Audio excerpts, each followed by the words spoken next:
thank you so much for joining me again today on another episode of Movie Reviews. If you're watching me for the first time, please go ahead and click the subscribe button.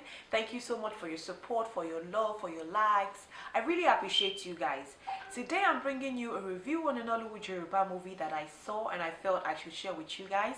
The description box down below contains the details of the movie in case you're interested in watching it. Today I'm bringing you a review on a movie titled Odale. It was produced by ApreelTV and directed by Adebayo. This movie casted Femi, Adebayo, Seyi, Ashekun, Dayo, Amusa, Jaiye, Kuti, and other good actors and actresses. They all did well. I liked the story, despite the fact that it was based on a true story. I liked the editing. I liked the scenes. The fact that the scenes were short and precise, back to back. I enjoyed that. I enjoyed the production overall. And most importantly is the lessons. The lessons and the messages in movies is what I am always after. The first thing that I always look out for is the reality in movies. How well we can relate with storylines, how well, they relate with things happening around us, our everyday life and things like that. And that was one thing that I enjoyed about this movie. It's something we can relate with, especially with the activities that Dots were engaged in. Is something rampant, something going on right now all around, and the lessons or the messages that I would like to point out concerning this movie is, one, do not force yourself on a man.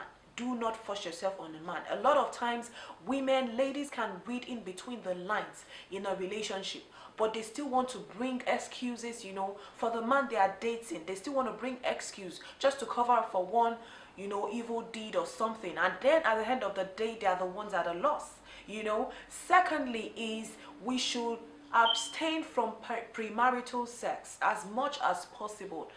It's not easy. It's not something easy. But with prayer and putting the right people around you, with counsel, it is good. Another thing is, don't only pray. Be sensitive. Open your eyes. Ask questions. I want to assume that in real life, there might be instances where you might have noticed one thing or another, especially when you're dating someone that is not so interested in the relationship because he or she is engaged with a same-sex relationship.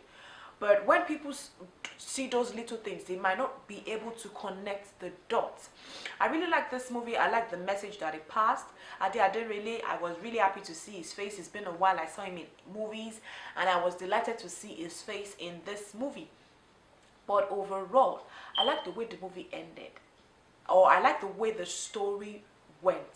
The only thing I did not like was the fact that Dayo died in this movie, and to think of it as a movie based on a true story, the movie we see or what I watched might not be 100% the way it happened in real life, but it was still a tragic ending. It was still a tragic ending.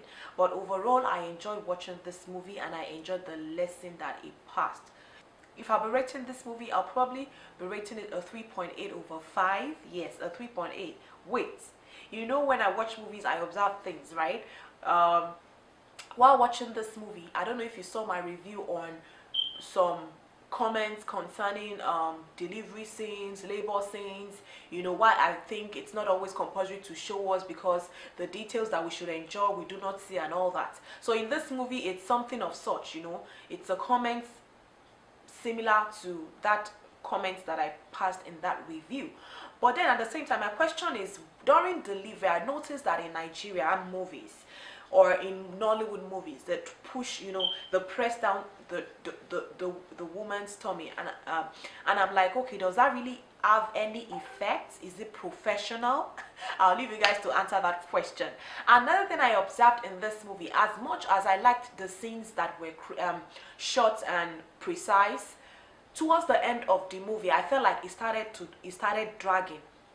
I don't know if you noticed it, but I felt like it started dragging. Starting from where Bamiji got married, and then he took his wife shopping, showing us all the full shopping spree, showing us how the door was open for the woman to come into the car, and all those things. I felt like it was just a waste of time for us. But the good thing is the movie does not have a second part to it. So I'm going to stop here concerning my review. Please feel free to use the comment tab. Let me know what you think about this movie. Thank you so much. Stay blessed. Have a wonderful weekend. And remember, God loves you. Bye bye.